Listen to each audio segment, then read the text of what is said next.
0, 1. Let's get started.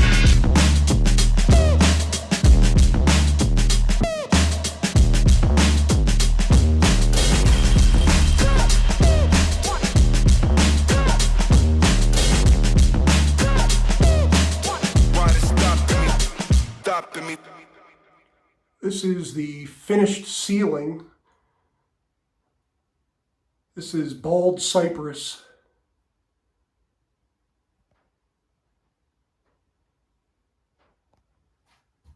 Cypress wood that was milled in Cairo, Georgia, a small timber mill that produces this. And it's actually kind of bottom of the barrel. You can see it's really knotty, not real clean, but just has beautiful character. It's 1x4. It's actually like 3/4 inch by 4 inch. And by the time they put the tongue in the groove, by the time they milled the tongue in the groove on it, it was more like 3.5 inches. The appearance inside looks like it's 3.5, something like that. So, but it's hand rubbed with polyurethane prior to being put up on top of the rafters. And I'll try to get a close up here.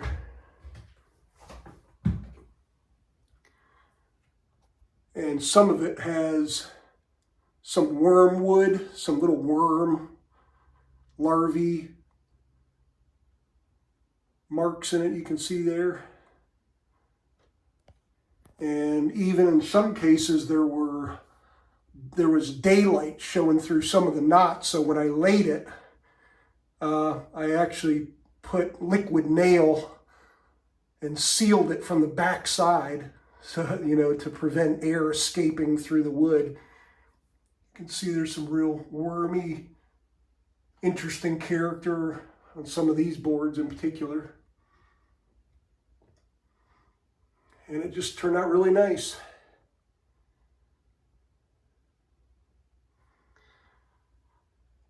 So these are these rafters, like saddle notched on the wall log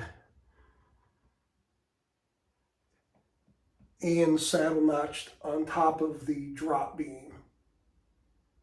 And I made a little flat spot,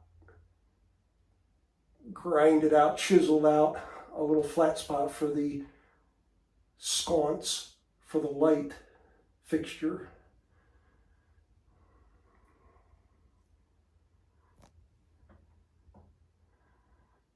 So in a couple of them, you can probably see on that one, if you look close, there were some holes. These were more of the top part of power poles, of utility poles. And there were some big drill holes for bolts that were holding on the cross members on utility poles. I plugged those with dowels before I painted over them.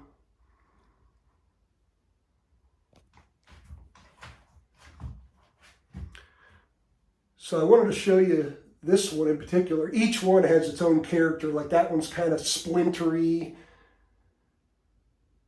This one had some holes in it. This one had some pretty rough character traits to it.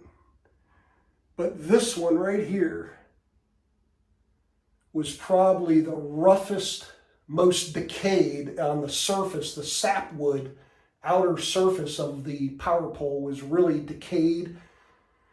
And it was a pretty large diameter at the time. So what I did, you see how rough it looks still, I just laid my chainsaw on the ground. It was just laying on the ground. And I just laid my chainsaw on the surface of it and rubbed it, brushed it back and forth over the entire surface. And when I did that, it just blew off, literally peeled off all the nasty, flaky, dried, splintery material that was on it,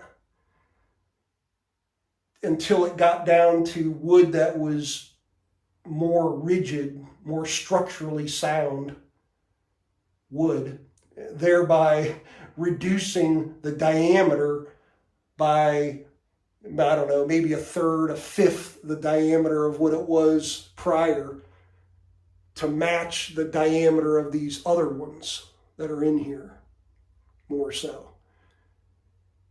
And then I just kind of ran over it a little bit with a jack plane just to get the roughness off, but you can see it's a lot more rough than the others. But once painted, it really looks neat. It really has a lot of character to it. Here's more of a close-up of what that log looks like that I peeled with my chainsaw. So the point that I'm kind of making is even utility poles that are pretty rough and decayed and super splintery, you can still salvage them by just running your chainsaw over them, brushing them off, and resurfacing them with your chainsaw and just rolling the log with your foot.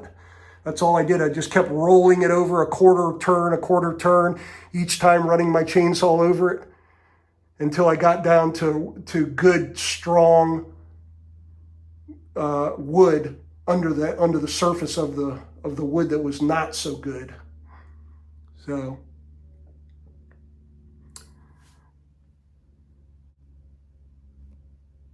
So there's the ceiling and the full round rafters, saddle notched rafters.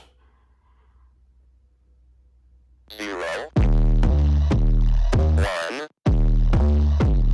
2, 3.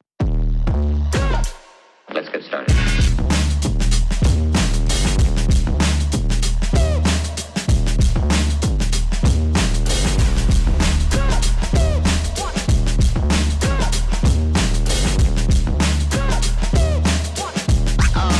Oh, that's real good.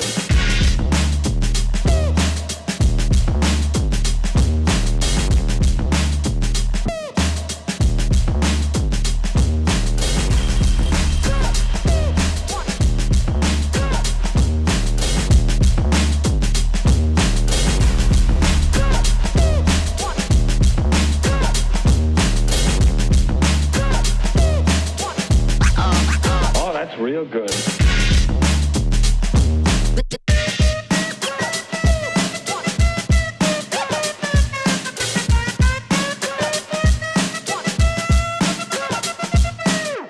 Ain't nobody stopping me. Ain't nobody stopping me. Ain't nobody stopping me. Ain't nobody stopping me.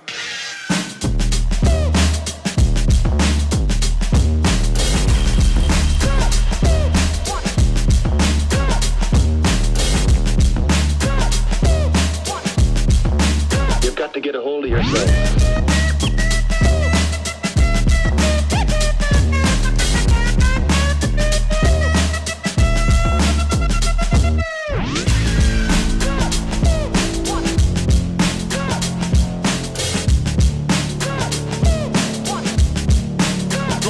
Come and check.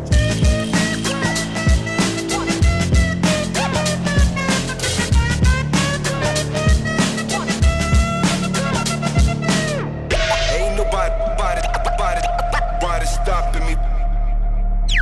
Ain't nobody stopping me. Ain't nobody stopping me. Ain't nobody stopping me. Stopping me. Ain't nobody stopping me. Ain't nobody stopping me. Stopping me.